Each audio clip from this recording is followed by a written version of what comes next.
¿Qué tal, chicos? Buenas tardes.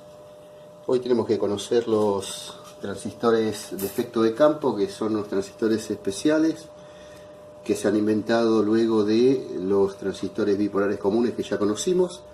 Estos transistores tienen por función, hacen varios trabajos, pero la función que más ocupamos nosotros es la de conmutación. O sea que nosotros lo usamos casi siempre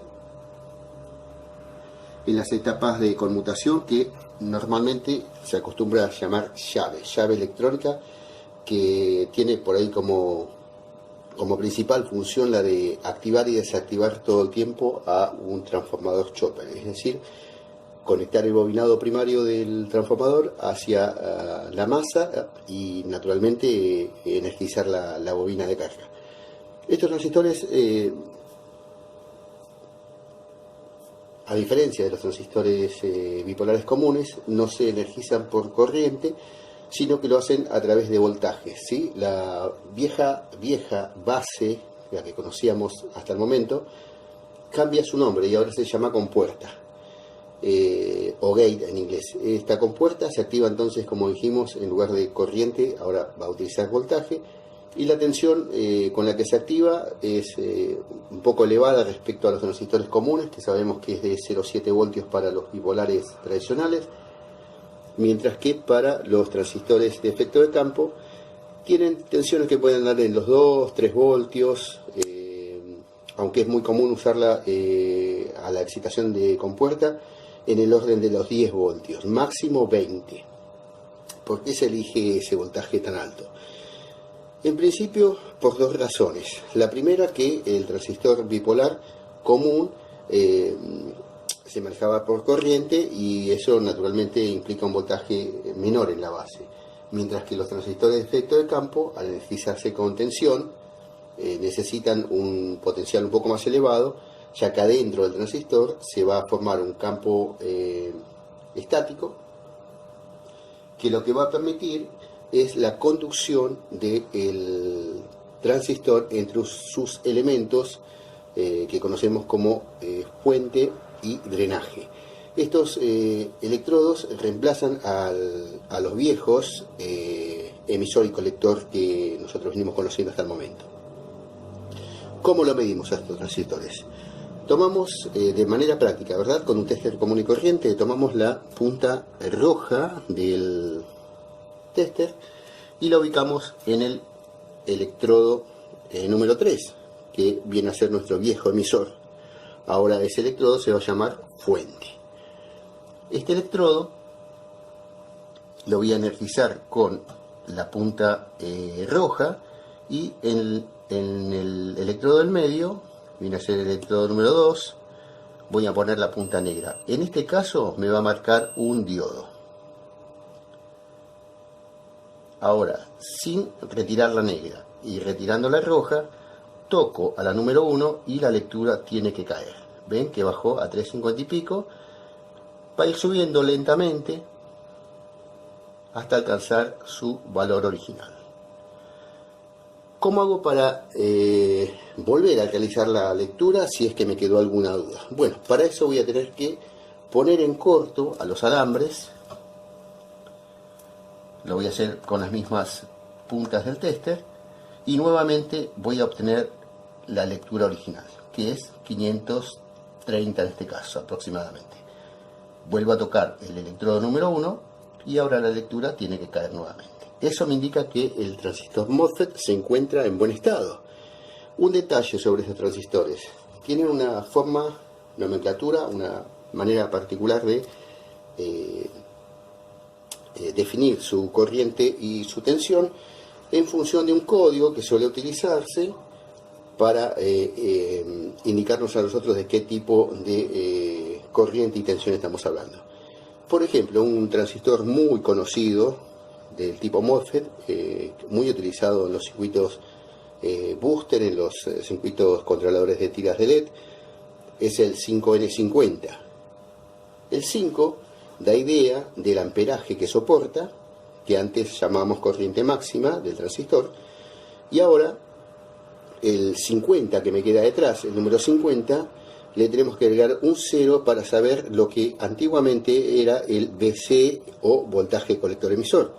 Ahora este voltaje nuevo lo voy a obtener agregándole un 0 al último número. Entonces un 5N50 me está hablando a mí de un transistor MOSFET de 5 amperes por 500 voltios. Así de fácil es poder obtener las características eléctricas del transistor. Ponemos otro ejemplo más. Podemos poner un 6N60. Se trata de un transistor que también es muy utilizado, un transistor de 6 amperes por 600 voltios. Un 12N80, que es para equipos de más de 40 pulgadas, es un transistor de 12 amperes por 800 voltios entre sus electrodos de drenaje y fuente. Así de simple.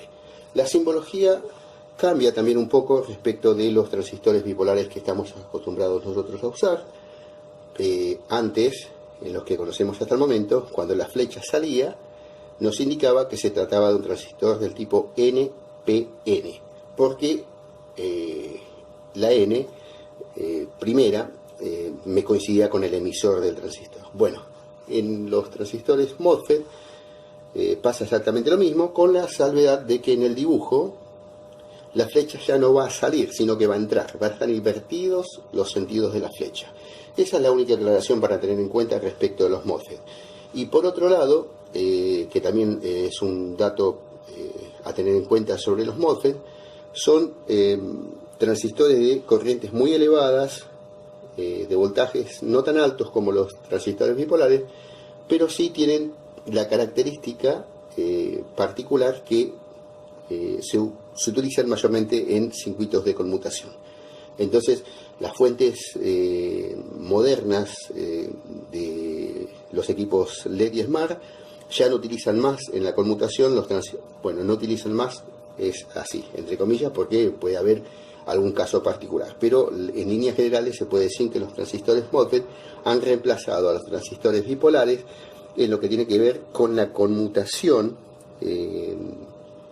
del transformador chopper. Entonces son más aptos para este tipo de trabajo. Sin embargo, eso no quiere decir que no puedan hacer otros, como la transmisión en el caso de equipos de comunicaciones, y también la conmutación de bajas potencias. También existen MOSFET que son de alguna manera especiales para ese tipo de trabajo. Para nuestro caso, los MOSFET más comunes van a ser los 10N60, los 10N80.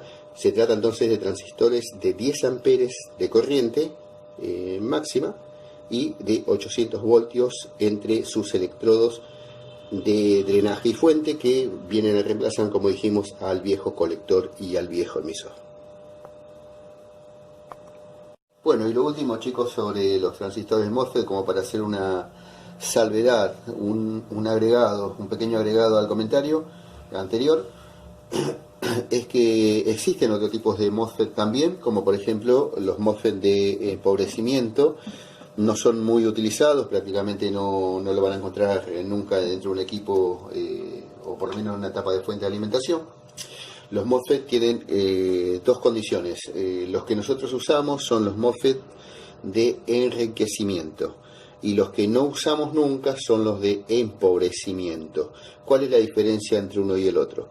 En los primeros, los MOSFET de enriquecimiento, da idea de que el canal por donde circula la corriente se enriquece en la medida que yo subo el voltaje de la compuerta. Yo, teniendo un voltaje bajo de compuerta, como es lógico, la circulación de corriente entre el drenaje y la fuente, o entre la fuente y el drenaje, va a ser menor. En la medida que yo eleve el voltaje de la compuerta, naturalmente la circulación de corriente va a aumentar. Por eso reciben el nombre de enriquecimiento. Se enriquece la conducción del dispositivo.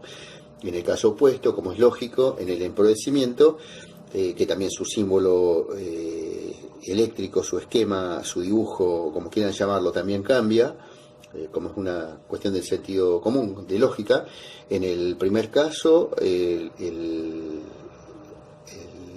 drenaje y la fuente están separados, porque da la idea que cuando yo polarizo la compuerta, se van a ir uniendo. Mientras que en el caso anterior, o el caso opuesto, que es el empobrecimiento, en el dibujo aparecen con una línea entera, una línea llena, no cortada, sino que da la idea de que están unidos, y yo cuando le pongo un potencial de compuerta, la unión se empobrece, se van separando los alambres, ¿sí? Es un caso particular, solamente como comentario, porque no creo que en la práctica lo lleguen a ver, por lo menos reparando equipos en la parte de fuente de alimentación, que es lo que más nos interesa. Por otro lado, los MOSFET también tienen, al igual que los transistores NPN y PNP, tienen también canales N y canales P, y se diferencian claramente por el sentido de las flechas, que sabemos, como dijimos hace un momento, que es inverso a los transistores que venimos viendo nosotros hasta el momento, donde la flecha que sale indica que se trata de un transistor NPN. En nuestro caso, ahora con los MOSFET, cuando la flecha sale, me está hablando que es un transistor de canal P. Todo lo contrario, ¿sí? Entonces, cuando la flecha ingresa, hago esta salvedad simplemente como para que quede como dato, pero no lo van a ver prácticamente en la práctica a los transistores de canal P, salvo en alguna placa por ahí de inverter de algún LCD medio viejito o cosa parecida, pero si no, por lo general son todos transistores canal N, como también los transistores bipolares son transistores, en la mayoría de los casos, NPN.